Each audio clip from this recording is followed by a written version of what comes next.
Kabayan, ipakita ko pala sa inyo kabayan paano tanggalin tong ano to cap ha ng CRV, Honda CRV. Okay, pakita ko sa inyo.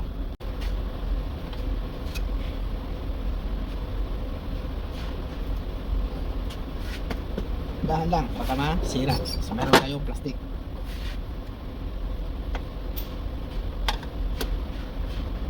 Dalawang plastic kabayan para sa ito. Clip lang to eh.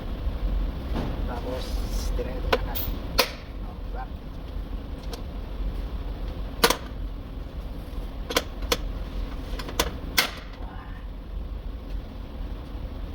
Sira. Pero okay lang yan. Mayroon pa isa, dalawa, tatlo, apat. 5 yung sira. Okay, turahan to sa kabayan kasi skanahan to siya, bagong skanahan. Ayan ang pagtanggal kabayan, easy lang, kayang-kayo nyo yun basta may panipot kayo. Importante huwag masira yung labi-labi katulad dito kabayan, yung mga ganito.